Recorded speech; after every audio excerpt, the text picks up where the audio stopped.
Artificial intelligence and machine learning in cyber security. इसको अगर आप डिस्कस करें तो हमें जिस तरह पता भी आर्टिफिशियल इंटेलिजेंस और मशीन लर्निंग जो है दो जाइंट्स ऑफ टेक्नोलॉजीज़ हैं जो कि बहुत ज़्यादा यूज़ हो रही हैं आजकल, even her field of life में यूज़ हो रही हैं। और इसके साथ साथ जो साइबर सिक्योरिटी है, साइबर सिक्योरिटी ऑब्वियसली एक ऐसी चीज़ बन चुकी है अब आपके पास कि वो उसके बगैर आपकी जो टेक्नोलॉजी कोई बिज़नेस जो भी हो आपके पास वो इनकम्प्लीट रहता है जब तक आप उसको इंटीग्रेट बीच में बिज़नेस के नहीं करो। तो हमारे पास जो भी कंपनीज अभी करंटली जो काम कर रही हैं वो मोस्टली जो हैं वो ये कोशिश करती हैं कि वो आर्टिफिशियल इंटेलिजेंस या मशीन लर्निंग बेस्ड जो सॉल्यूशंस हैं वो प्रोवाइड करें। जिससे डिफरेंट सिक्योरिटी कंपनीज थी, डिफरेंट दूसरी सॉफ्टवेयर सॉल्यूशंस जो कंपनीज दे रही हैं वो इसी चीज़ पे ज़्यादा फोकस कर रही हैं कि वो मशीन लर्निंग और आर्टिफिशियल इंटेलिजेंस बेस्ड जो सॉल्यूशंस हैं वो दें। और बहुत सारी ऐसी कंपनीज हैं जिन्होंने अडॉप्ट किया, जिसमें 80+ कंपनीज तो साथ इधर मेंशन की हुई इन्होंने, डिफरेंट जो ग्लोबली हैं बड़ी वेल रिनोन्ड हैं, और लेकिन वो भी इसी चीज़ को यूज़ कर रही हैं। अब अगर हम देखें रोल ऑफ AI और ML एक्चुअली है क्या इसमें, तो हम जब देखते हैं तो आर्टिफिशियल इंटेलिजेंस और मशीन लर्निंग दोनों में ही बहुत सारी एप्लीकेशंस आ चुकी हैं जो कि डेली रूटीन में हम लोग यूज़ करते हैं। For example self driven cars आ गई हैं, लैंग्वेज ट्रांसलेटर्स आ गए हैं, सॉफ्टवेयर सॉल्यूशंस आ गए हैं आपके पास, बिग डाटा आपके पास एक टर्म है, आप किसी एक लैंग्वेज में कोड करो ऑटोमेटिकली सेकंड लैंग्वेज में भी चेंज हो सकता है, आपको डिफरेंट आईडीज़ ऑप्शंस देते हैं ये वाले। ये सारी चीज़ें जो है मशीन लर्निंग और आर्टिफिशियल इंटेलिजेंस की ही एप्लीकेशंस हैं। अब ये होता है कि बेसिकली इसमें क्योंकि हम लोग साइबर सिक्योरिटी के साथ इस चीज़ को लिंक कर रहे हैं, अब साइबर सिक्योरिटी को हमेशा साइबर सिक्योरिटी जिसे सिक्योरिटी हम कहते हैं रेवोल्यूशनरी प्रोसेस, साइबर सिक्योरिटी में हमें हमेशा से न्यू सॉल्यूशंस जो हैं अपडेट करने पड़ते हैं। तो हमारे पास जो करंटली न्यू टेक्नोलॉजी चाह रही होती है हम उस पर ज़्यादा फोकस करते हैं।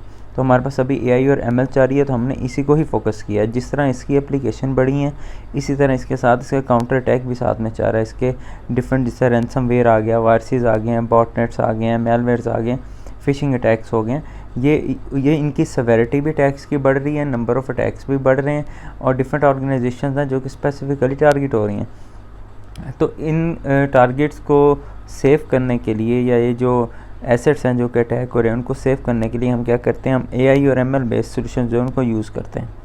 अब क्वेश्चन है कि एक्चुअल में AI और ML है क्या। जिस तरह AI का हमें पता है कि हमारे पास एक ऐसी टेक्नोलॉजी है जो कि आपको मिमिक करना चाह रही है, ह्यूमन इंटेलिजेंस को चाहती है कि जो मशीन्स हैं, जो कंप्यूटर्स हैं, जो आपके लैपटॉप्स वगैरह हैं, ये सारी चीज़ें जो हैं वो थोड़ी सी स्मार्ट हो जाएं, जिस तरह ह्यूमन सोचते हैं एटलीस्ट रीजनिंग करना शुरू हो जाएं। तो AI इस साइड पे फोकस करती है। जो ML है वो क्या करती है, ML अब ब्रांच है AI की, आर्टिफिशियल इंटेलिजेंस की ब्रांच है। अब इसका फोकस मेन जो है वो कहती है कि मशीन सेल्फ लर्न कर सके, जो मशीन है वो खुद से सीख सके। लाइक एक टॉय होता है, अगर वो जाता है चल रहा होता है तो जाके किसी दीवार में लगता है, फिर सही होता है, फिर वापस आके अगेन उसी दीवार पे लगता है।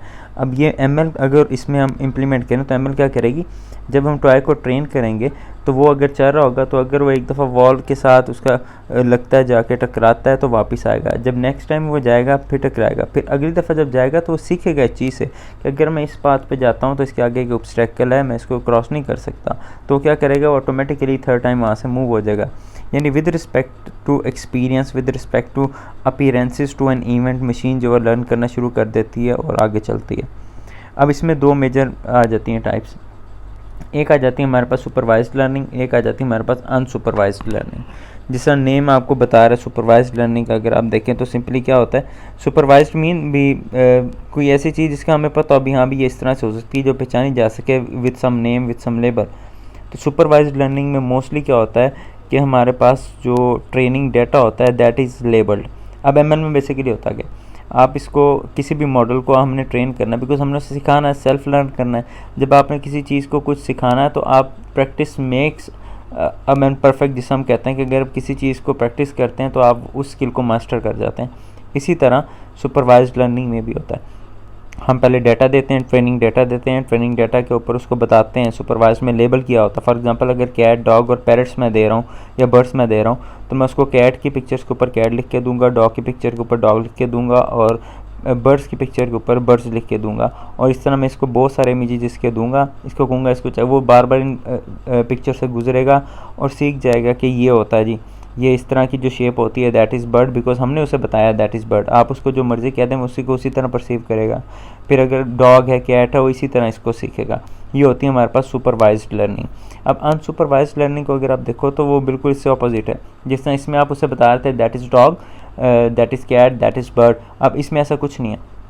अनसुपरवाइज्ड है, मतलब खुद से सीखना, उसने खुद से चीज़ें लेके चलनी है, पैटर्न रिकग्निशन की तरह चलेगी। अगर वो एक बंदा बार बार जा रहा है तो उधर से प्रॉपरली सीखेगा यार अगर ये चीज़ इस तरह एक दफ़ा हो रही है, दूसरी दफ़ा, तीसरी दफ़ा हो रही है, तो मीन्स इसका जो करने का तरीका है दैट इज़ सेम, ये इसी तरह है। इसमें आप सिर्फ उसको पिक्चर्स देते जाएं, वो बार बार सीखेगा, उनको क्लासीफाई करेगा, सेपरेट करेगा। अगर आप उसको एलिफेंट पिक्चर दें तो उसके ट्रंक से उसको पहचानेगा, साइड पे कर देगा। आप उसको जिराफ दें, उसके नेक से उसको पहचानेगा, साइड पे कर देगा। इन सब की आप पिक्चर्स फिर जब देते जाएंगे वो सीखता जाएगा और उनको प्रॉपरली एक ही कैटेगरी में फिक्स करता जाएगा। ये होती है हमारे पास बेसिकली सुपरवाइज्ड लर्निंग। इसको भी इंशाल्लाह फर्दर किसी लेक्चर में हम लोग इन डिटेल जो है इसको डिस्कस ज़रूर करेंगे। अब अगर आप देखें कि आपको ML और AI यूज़ ही क्यों करनी है, वाई, तो अगर आप देखें सिक्योरिटी से मैंने बताया security is a revolutionary process, आपके पास चेंज होता रहता है बार बार। अब हमारे पास लेटेस्ट सॉल्यूशंस चाहिए, हमें लेटेस्ट प्रॉब्लम से कॉप करने के लिए लेटेस्ट सॉल्यूशन चाहिए जो कि AI और ML ही प्रोवाइड कर सकते हैं, बिकॉज़ ये पोटेंशियल टेक्नोलॉजीज़ हैं। ये वो ऐसी टेक्नोलॉजीज़ चाह रही हैं जो कि करंटली कोई भी पर्सन इनको अगर यूज़ करे तो इसमें बड़ा फ्यूचर बना सकता है। तो इसलिए हम इसको कहते हैं ये यूज़ करना। और इसके साथ साथ जो साइबर सिक्योरिटी की मार्केट है वो इन्हेंस कर रही है day by day, even minute by minute जो है वो इन्हेंस कर रही है। 2026 तक हम कह रहे हैं इसकी $38.2 बिलियन तक इसकी जो वैल्यू है वो चले जाएगी। अभी इन्हेंस हो रही है, आपके पास बहुत तेज़ी से ऊपर जा रही है। तो जो चीज़ जितनी ज़्यादा अट्रैक्टिव होती जाती है उसमें उतने ज़्यादा इश्यूज जो आते जाते हैं, उसमें उतने ज़्यादा अटैक के चांसेस बढ़ते जाते हैं। तो इसलिए ये इंपॉर्टेंट है बहुत ज़्यादा कि आप साइबर सिक्योरिटी में आर्टिफिशियल इंटेलिजेंस और मशीन लर्निंग के डिफरेंट एल्गोरिदम लगाएं ताकि आप चीज़ों को सिक्योर कर सकें।